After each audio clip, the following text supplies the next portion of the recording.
How's it going, everyone? And welcome to a special solo series of Wealth Strategy Secrets of the Ultra Wealthy. I'm your host, Dave Wolcott. We get a lot of the same questions from our investors about infinite banking, tax efficiency, asset protection, strategy stacking, and how to actually build wealth outside of Wall Street. And we get it, we know you're busy, so in this series, I'm breaking down complex wealth strategy topics into short, tactical episodes that you can actually use to build legacy wealth. Whether you're just starting your journey or fine-tuning your portfolio, these episodes are designed to give you high-impact insights in just a few minutes. So let's dive in.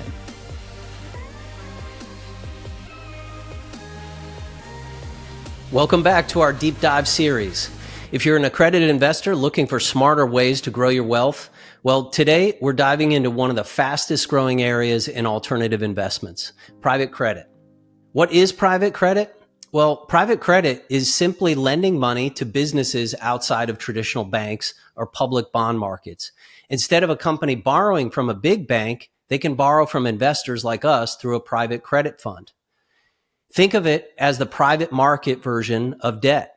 But unlike public bonds, these loans are usually tailored, negotiated directly, and backed by strong collateral. That means higher potential yields and more control over the terms. Now, as an example, I live in Florida, and last year we had some significant hurricanes, as you've all probably heard in the news. And a lot of the companies that were just doing a ton of business at the time were roofing companies, right? And I talked to a number of those roofers and their founders, and they literally had backlog business for the next 2 years, but they couldn't keep up with the equipment supplies, paying additional crews to service all that business they had. So what did they do?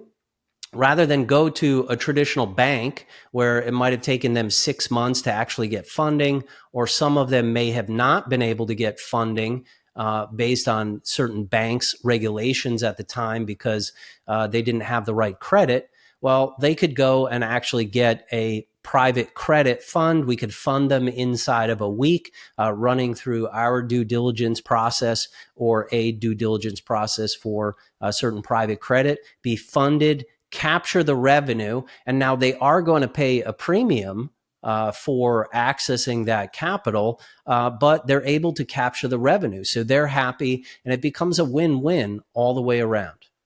One of the reasons we've liked private credit so much, and actually a lot of billionaires have really been paying attention to this sector and investing in it for the past 5-10 years now, is that it's really an industry that has just completely exploded. It came from about 500 billion a decade ago, and in 2025, this year, expecting to be nearly 2 trillion today.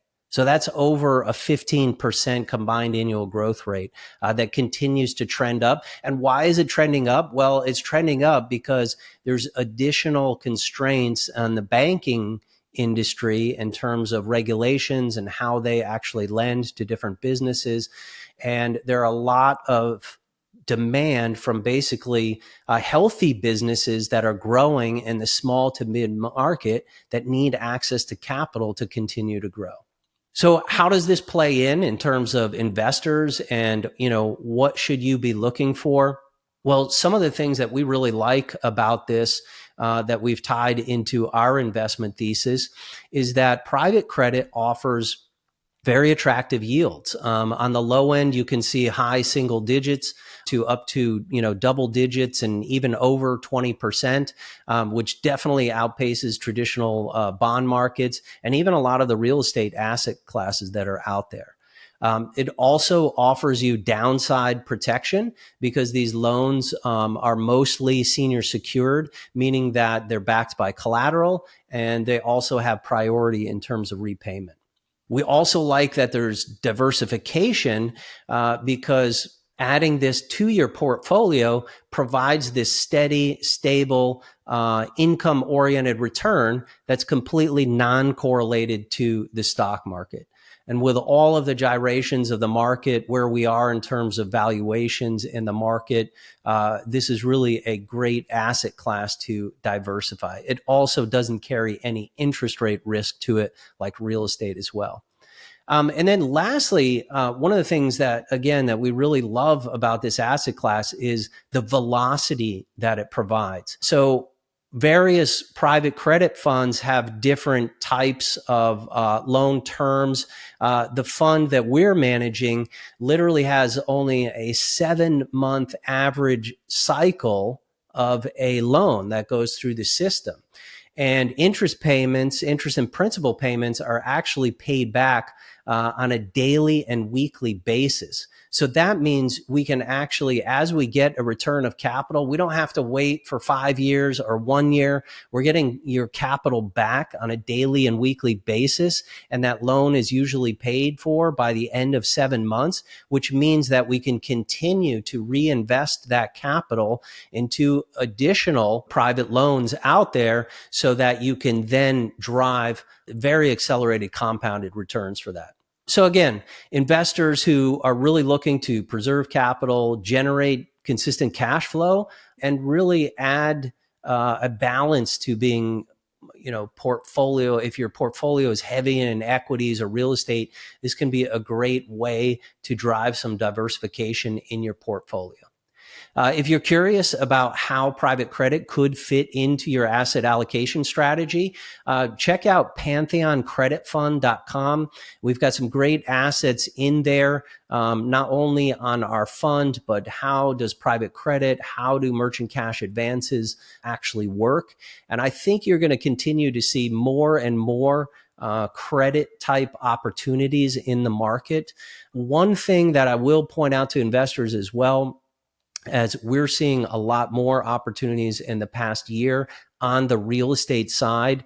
And I would just caution you to do your due diligence, because some of these real estate opportunities that are offering additional credit terms are actually diluting equity investors in a particular real estate asset because that asset is troubled.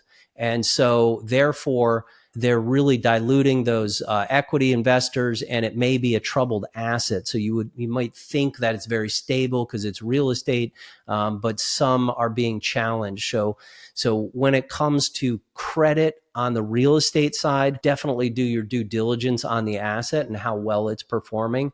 But again, if you want to check out something that's diversified into growing businesses, check out pantheoncreditfund.com.